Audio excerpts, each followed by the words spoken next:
Padahal kalian udah susah bikin kuesioner, tapi datanya malah aneh. Rasanya pengen nangis lihat datanya.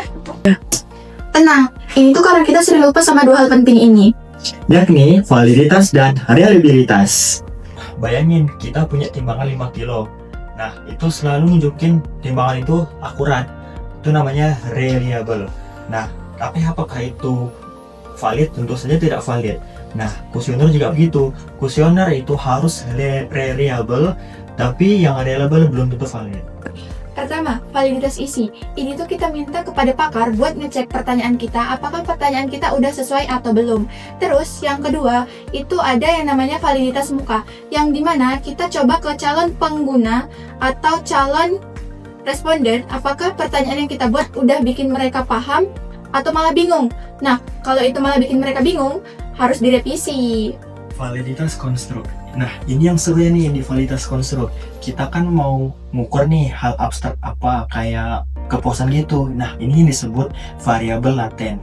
Kita ngecek nih pertanyaan-pertanyaan apa sih kita untuk mewakili si kepuasan tersebut.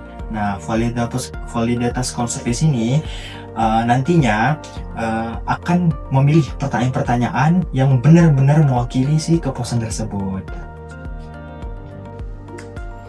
Gimana ya cara ngetesnya?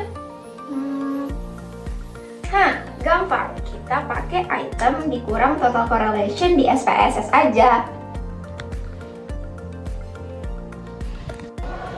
Oke, kita bakal jelasin step by step cara uji validitas konstruk pakai SPSS dengan bahasa yang santai dan mudah diikuti. Yuk langsung aja kita mulai.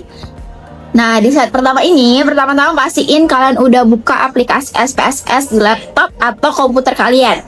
Langkah awal yang harus dilakukan adalah ngebuka file dataset kalian. Caranya itu klik menu file di pojok kiri atas, lalu pilih open, dan terakhir pilih data. Kalian cari file Excel yang berisi data kuesioner yang mau dianalisis. Di sini kita punya data dari 100 responden dengan 8 item pertanyaan yang perlu diuji validitasnya. Nah, di slide kedua, setelah datanya yang terbuka dan udah dipastiin nggak ada yang error atau missing, langkah selanjutnya adalah melakukan analisis item total correlation. Caranya itu kalian klik menu analyze di bagian atas, lalu arahin kursor ke opsi correlate. Dan dari sini kalian pilih bivariate, nanti akan muncul kotak dialog tempat kalian memilih variabel. Nah, di kotak dialog bivariate ini, kalian pindahin semua item yang ingin diuji dan dari kotak kiri ke kotak kanan dengan klik tombol panah. Pastiin opsi person dan detail sudah tercentang. Habis itu jangan lupa kalian centang juga opsi flag signification correlation. Kalau udah, tinggal klik OK dan SPSS akan memproses perhitungan korelasinya. Nah, sekarang kita masuk ke tahap interpretasi hasil. Kalian akan melihat output dalam bentuk tabel. Fokus aja ke kolom corrected item dikurang total correlation. Nah, angka di kolom ini menunjukkan seberapa kuat hubungan antara masing-masing item dengan total score. Patokannya tuh simple. Kalau angkanya itu 0,3 atau lebih, berarti item kalian itu dinyatakan valid. Tapi kalau di bawah 0,3 berarti itemnya itu nggak valid dan perlu diperbaiki. Nah, misalnya nih, dari hasil analisis item BRE1 punya nilai 0,639, itu artinya item ini valid dan bisa dipakai. Sedangkan item BRE10 nilainya cuma 0,187, yang artinya item ini tidak valid dan harus direvisi atau bahkan dihapus. Terakhir, setelah kalian identifikasi mana item yang valid dan tidak, saatnya mengambil tindakan. Untuk item yang nggak valid, coba diperbaiki dengan menyusun ulang pertanyaan agar lebih jelas dan lebih tepat. Mengukur apa yang ingin diukur. Kalau perlu, minta pendapat teman atau dosen untuk mengecek ulang apakah pertanyaannya udah mudah dipahami atau belum. Dan yang terpenting itu, setelah direvisi jangan lupa untuk uji yang ulang validasinya sampai semua item memenuhi kriteria. Dengan begitu, kuesioner kalian tuh jadi lebih akurat dan siap dipakai untuk pengumpulan data yang sebenarnya. Gimana? Gampang kan? Selamat mencoba dan semoga berhasil! Selanjutnya, reliabilitas. Ini tuh terkait konsistensi. Apakah kuesioner kita ini bisa dipercaya hasilnya? Dan kalau diulang, apakah jawabannya itu mirip? Nah, untuk mengukur soal ini, kita punya sang superstar namanya ConvMatch Alpha. Nah, Kalau misalkan alfanya itu di atas 0,9 itu artinya sangat baik sekali. Kalau misalkan dari 0,8 sampai 0,9 itu artinya baik banget. Dan kalau misalkan dari 0,7 sampai 0,8 itu artinya lumayan baik. Kalau misalkan di bawah angka 0,7 itu artinya hati-hati, perlu ada perbaikan. Kali ini kita bakal bahas cara hitung reliabilitas pakai SPSS dengan bahasa yang santai dan mudah kalian cerna. Yuk simak step by stepnya. Nah, pertama-tama di saat pertama ini kan lihat kan, kalian tuh pastiin data kalian tuh udah bersih dan siap dipakai. Jadi sebelum masuk ke analisis, kalian cek lagi nih datanya, apakah ada yang missing atau ada item yang sebelumnya udah ketahuan nggak valid. Kalau ada yang kurang bagus, better hapus atau perbaiki dulu. Data yang rapi bakal bikin hasil analisis kalian lebih akurat dan terpercaya. Jadi, kalau kalian mau tes reliabilitas, kalian itu harus cek validitas dulu ya guys. Nah, setelah data udah siap, langkah berikutnya itu adalah memilih item-item yang mau diuji reliabilitasnya. Caranya, kalian buka menu Analyze, terus pilih Scale, lalu kalian klik Reliability Analysis. Nah, di sini nanti ada kotak dialog tempat kalian bisa masukin semua item yang mau diuji. Pastiin kalian pilih model alpha, itu model Cronbach alpha, karena ini yang paling umum dipakai buat mengukur konsistensi internal. Sekarang, sebelum klik OK, kalian bisa tambahin opsi dengan klik tombol statistik. Di sana centang opsi item, scale, dan scale if item delete. Ini berguna untuk buat lihat kontribusi tiap item terhadap nilai reliabilitas secara keseluruhan. Nah, kalau udah, kembali ke menu utama dan klik OK buat jalankan analisis. Nah, sekarang kita lihat hasilnya. Fokus ke nilai Cronbach alpha yang muncul di output. Misalnya, di sini dapat dinilai 0,814. Artinya apa? Itu artinya kuesioner kalian reliable dan konsisten. Patokan umumnya tuh kalau alpha di atas 0,9 berarti sangat baik. 0,8 sampai 0,9 itu termasuk baik. 0,7 sampai 0,8 masih lumayan tapi butuh perhatian ya. Dan kalau di bawah 0,7 itu berarti perlu revisi atau hapus beberapa item. Selain nilai alpha, kalian juga bisa lihat di tabel item di kurang total statistik di kolom Cronbach alpha if item deleted.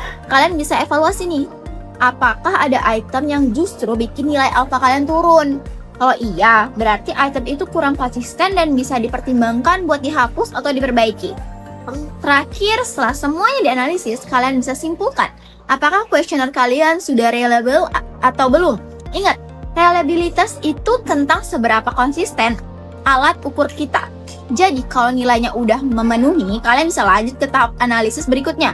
Tapi kalau belum, jangan sedih, revisi lagi aja itemnya, uji ulang sampai dapat hasil yang oke. Itu aja sih step by stepnya, gampang kan? Yang penting sabar dan teliti, semoga berhasil ya.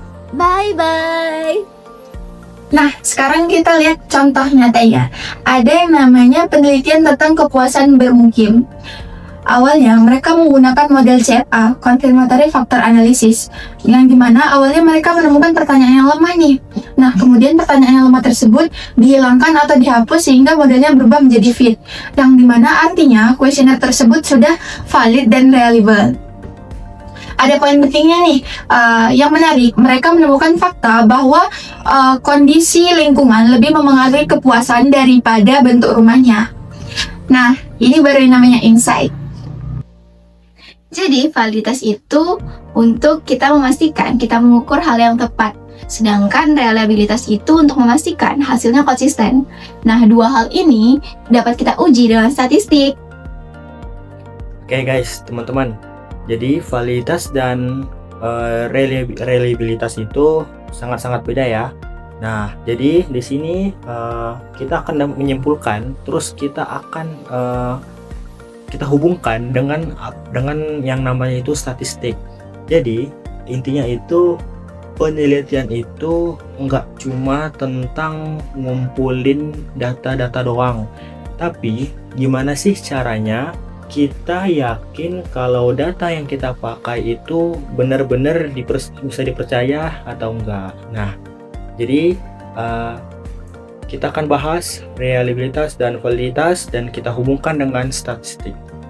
Oke, yang pertama ada yang namanya validitas. Bahasa simpelnya itu gampangnya itu validitas itu adalah ketetapan. Jadi kayak apakah alat ukur kita ini udah ngukur yang seharusnya udah diukur gitu nggak? Nah gitu. Jadi maksudnya kita mengukur sesuatu terus beneran nggak sih itu yang kita ukur itu udah bener atau enggak? Nah jadi kalau yang kita ukur itu benar-benar kita ukur itu berarti valid. Kalau itu yang kita ukur beda-beda, terus ada yang salah, berarti ada yang salah dengan cara kita mengukurnya. Bayangin aja nih, kalau kita mau mengukur tingkat stresnya mahasiswa, tapi yang kita ukur ini bukan stres mahasiswa. Kita cari datanya ini adalah data berapa kali sih mahasiswa ini nongkrong, apakah itu nyambung? Nah tentu saja tidak. Jadi validitas itu contohnya itu kayak nembak target. Nah jadi kita sasarin target itu, dan ya dengan target itu kita harus benar-benar kena sasaran. Apa sih permasalahan yang sedang yang sedang ada gitu. Jadi kita harus pas kita punya target, nah kita harus benar-benar menargetkan target tersebut dengan tepat sasaran. Nah itu namanya validitas. Yang kedua ada yang namanya reliabilitas. Kalau reliabilitas ini adalah tentang konsistensi hasil. Alat ukurnya itu kayak kamu beneran gak sih sama hasil ini, kamu suka gak sih dengan hasil ini, atau bilangnya kamu setia nggak sih dengan hasil ini gitu. Contohnya kayak misal kamu nih kita lah bilangnya, misalnya kita nih mau ngukur 3 orang, mau ngukur tinggi badannya 3 orang. Nah jadi kita ngukur nih berapa tinggi orang pertama, misalnya itu 170, terus tingginya orang kedua juga 170, dan tingginya orang ketiga juga 170. Nah ketiga orang ini hasilnya sama nih 170. Nah ini yang disebut yang namanya reliable. Tapi kalau misalkan kita ngukur 3 orang ini, yang pertama misalnya tingginya ini ada 171, terus tinggi orang yang kedua ini 173, terus tinggi orang yang ketiga ini misalkan 180. Nah ini ketiga orang ini beda-beda hasilnya. Nah kalau beda-beda hasilnya ini bukan reliable namanya. Jadi kita tidak bisa percaya dengan ketiga data ini. Jadi reliabilitas itu kayak timbangan yang tiap kita naik itu hasilnya nggak berubah-ubah. Timbangan berat badan. Jadi kita kita nimbang badan nih, berat kita misalnya beratnya 60. Nah jadi pas kita nimbang lagi itu tetap 60, jadi tidak berubah-ubah. Kalau berubah-ubah berarti ya itu bukan reliable namanya. Nah itu yang disebut dengan reliabilitas. Nah jadi kita sudah dapat nih validitas dan reliabilitas. Selanjutnya kita hubungkan dengan statistik.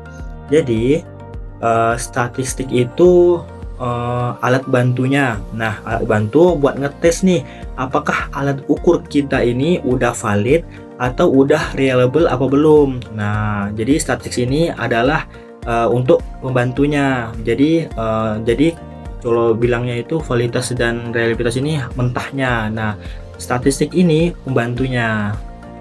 Nah lewat statistik kita bisa tahu nih data yang benar-benar kuat dan bisa dipertanggungjawabkan. Kayak yang dibilang sama Kak Lintang tadi, ada yang namanya itu Kurzbach Alpha. Itu buat reliabilitas atau uji korelasi buat validitas. Intinya statistik itu bukan cuma angka, tapi bukti bahwa alat ukur kita ini bisa dipercaya atau enggak gitu. Jadi kita dapat mengambil kesimpulan bahwa validitas itu memastikan alat ukur kita ini tepat sasaran, reliabilitas ini bikin hasil konsistennya, dan statistik ini adalah membantu kita untuk membuktikan kedua-duanya ini secara ilmiah, secara benar-benar dengan hasil yang seharusnya begitu. Ingat 3 kata kunci ini, validitas, reliabilitas, dan juga SPSS. Sekian penjelasan dari kami. Kalau kalian masih bingung, jangan lupa tanya-tanya di bawah ya. Jangan lupa like, comment, dan subscribe. Sampai jumpa di video berikutnya. Salam research. Bye. Rasanya pengen nangis lihat datanya. Validitas isi. Lagi nggak? Cara ngerjainnya? Tesnya. Astagfirullah.